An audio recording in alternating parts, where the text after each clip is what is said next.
오늘 이 영상은 한국 개신교회의 직분과 다양한 호칭에 대해서 알아보겠습니다. 한국 개신교회 왜 이리 직분이 많을까요? 성경에도 이렇게 많을까요? 아닙니다. 성경에는 딱 두 가지 직분만 있습니다. 감독과 집사뿐이라고 디모데전서 3장 1절에서 13절에 말씀해주고 있습니다. 이는 분명한 사실이며 진리입니다. 한국보다 앞선 외국의 교회들도 한국처럼 이렇게 직분들이 결코 많지 않습니다. 왜 한국에서만 이렇게 유독 직분들이 많은지 한 번쯤 깊이 생각해보고 그 이유를 분명히 알아야 할 것입니다. 이렇게 직분이 많은 이유는 분명히 성경의 가르침과는 다름을 알아야 합니다. 그리고 하나님의 말씀과 역행하고 있다는 사실도 깨달아야 합니다. 그럼 이제 현재 한국 개신교회에 불러지고 있는 직분과 호칭에 대해서 먼저 알아보겠습니다. 첫 번째는 목회자인 목사입니다.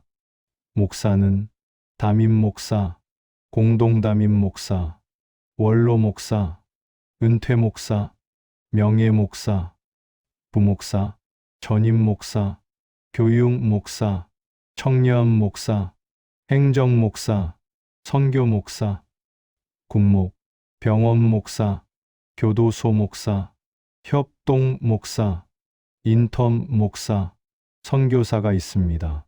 두 번째는 장로입니다. 장로는 치무장로, 은퇴장로, 원로장로, 명예장로, 협동장로, 교육장로가 있습니다. 세 번째는 집사입니다.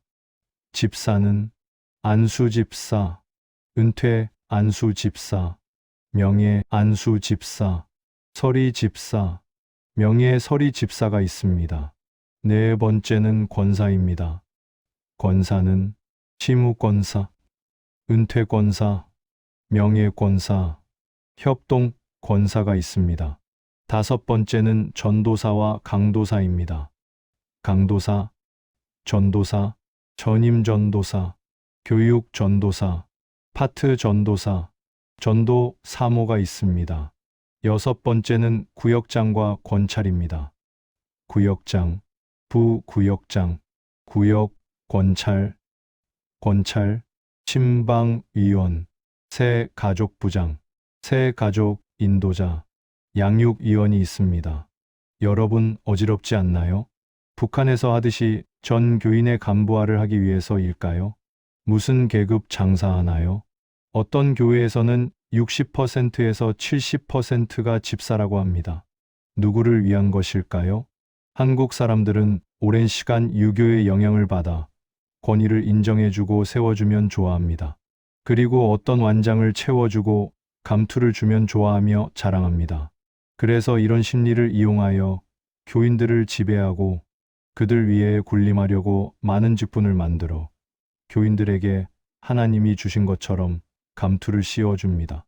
하나님은 베드로전서 5장 1절에서 4절에 하나님의 양무리를 먹이고 감독하되 억지로 하지 말며 더러운 이익을 위해서도 하지 말며 주인처럼 군림하지 말고 오히려 양무리의 본이 되라고 분명하게 말씀하셨습니다. 그리고 하나님은 요한계시록 2장 6절에서 분명하게 니골라당의 행위를 미워하신다고 말씀하셨습니다. 니골라당의 행위는 직분을 계급화하는 것이고 성도들 위해서 지배하고 군림하는 것입니다. 마치 가톨릭 교회의 계급 체계인 교황, 추기경, 대주교, 주교, 신부와 그리고 평신도로 나뉘어져 단계가 있는 것이 니골라당입니다. 쉽게 말해 군대의 계급처럼 계급이 높은 사람이 계급이 낮은 사람들을 지배하고 다스리는 것을 말합니다. 오늘날 대부분 한국 개신교회는 니골라당의 행위를 하는 교회들로 전락되고 말았습니다. 하나님은 분명하게 두 가지 직분만 주었는데 한국 교회의 각 교단에서는 자신들의 이익을 위해 직분을 남발하고 악용하고 있습니다. 각 교회 교인들은 이렇게 받는 직분이 과연 성경적인지 한 번도 생각해 보지도 않고 좋아합니다. 주변에서는 예전에 듣지도 못한 호칭을 불러주니 왠지 기분이 좋고 자신이 뭔가 된 것처럼 생각도 합니다.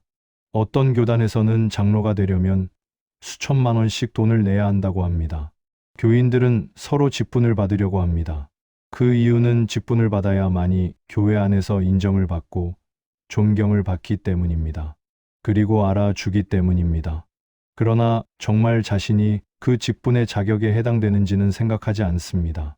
주는 자도 받는 자도 모두 영적인 소경들입니다. 성경은 소경이 소경을 인도하면 둘 다 구덩이에 빠진다고 말씀하고 있습니다. 그럼 이제부터서는 직분에 대해서 살펴보겠습니다. 한국 교회에서 가장 많이 불러지고 있는 목사에 대해 먼저 간략히 알아보겠습니다. 많은 사람들이 목사를 교회의 직분으로 생각하고 있는데 사실 목사는 직분이 아니라고 성경은 말씀하고 있습니다. 목사인 영어 페이스터는 구약 성경 예레미야서 2장 8절에서 처음 나온 단어로 예레미야서에 8번 기록된 목양자입니다. 개역 성경에서는 목자라고 번역하였습니다. 예레미야서를 읽어보면 페이스저가 어떤 뜻이며 어떤 역할을 하는지 분명하게 알 수 있습니다. 신약에서는 페이스저가 딱 한 번 나옵니다. 목사로 번역한 페이스저는 주 예수 그리스도께서 주신 은사입니다. 에베소서 4장 7절에서 12절에 목사는 은사 곧 선물이라고 분명하게 밝혀주고 있습니다. 구약에 나온 단어와 신약에 나온 단어가 같기에 의미도 역할도 같으며 똑같아야 할 것입니다. 이어서 감독과 장로에 대해 알아보겠습니다. 감독과 장로는 같은 의미 곧 같은 직분으로 사용함을 알 수 있습니다. 그 예로 사도 바울은 디도서 1장 5절에서 7절에 디도에게 각 도시의 장로들을 임명하라고 하면서 장로를 감독이라고 말씀하면서 감독의 자격을 말씀해주고 있습니다. 또 하나는 사도행전 20장 17절에서 사도 바울은 밀레도에서 에베소 교회의 장로들을 오라고 부릅니다. 그런데 28절에서는 그 장로들을 감독자들이라고 합니다. 성경에서는 감독과 장로를 동일 자격으로 여기고 있습니다. 감독과 장로의 역할과 기능을 굳이 나누어 본다면 감독은 교회의 눈에 보이는 외형적인 것들을 살피고 감독한다면 장로는 교회 안에서 연륜이 있고 나이가 있는 분으로서 영적인 부분들을 살피고 감독하는 역할이라고 해도 성경과 크게 어긋나지 않을 것입니다. 그러나 성경의 감독은 분명하게 자격 및 조건이 있습니다. 하지만 감독은 장로의 역할을 할 수 있습니다. 그리고 감독은 장로뿐 아니라 목사의 기능도 할 수 있습니다. 장로도 목사의 역할을 할 수 있습니다. 사도 베드로는 베드로전서 5장 1절에서 4절에 자신을 장로라고 말합니다. 그리고 장로들에게 권면하면서 하나님의 양무리를 먹이고 감독하라고 말합니다. 또한 디모데전서 5장 17절에서 사도 바울은 디모데에게 말씀과 교리로 수고하고 교회를 잘 살피고 잘 다스리는 장로들을 2배로 존경하라고 말씀해주고 있습니다. 그러기에 장로는 때론 감독의 역할도 하면서 양무리를 먹이기 때문에 목자, 곧 목사의 역할까지 할 수 있습니다. 즉, 감독은 장로나 목자의 역할과 기능은 할 수 있으나 그러나 오늘날 목사가 감독이나 장로의 역할은 할 수 없습니다. 목사의 기능과 역할은 에베소서 4장 12절의 말씀으로 성도들을 온전하게 하고 섬기는 일을 하게 하며 그리스도의 몸을 세우게 하는 데 있다고 분명하게 말씀하고 있습니다. 목사는 직분이 아니기에 같은 형제로서 은사로 말씀을 전하는 역할을 하는 것입니다.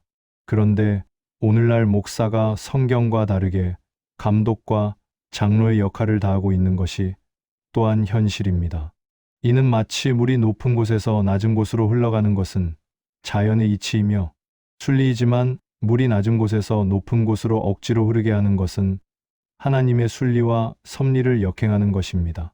이처럼 목사가 감독이며 장로이다라는 말은 하나님의 순리를 역행하며 말씀을 거역하는 것과 같습니다. 그러기에 오늘날 목사가 감독이나 장로의 역할을 하면서 형제들 위에 권위를 세우며 군림하는 것은 매우 비성경적인 니골라당의 행태입니다. 사탄은 온 세상을 속이는 자라고 요한계시록 12장 9절에 말씀합니다. 그리고 유이서 1장 7절에서는 속이는 자들이 세상에 많다고 하면서 적그리스도라고 말씀하고 있습니다. 또한 고린도 후서 11장 13절에서 15절에 사탄도 자기를 빛의 천사로 그리고 자신의 사역자들을 의의 사역자로 가장하며 속이는 일꾼들이라고 밝혀주고 있습니다. 항상 성경이 무엇이라고 말씀하는지 귀를 기울여 듣게 되시기를 바랍니다. 그렇지 않으면 그 누구도 다 한결같이 속게 됩니다. 여러분 이 글을 듣고 영적인 잠에서 깨어나시기를, 그리고 영적인 눈을 뜨게 되시기를 소망합니다.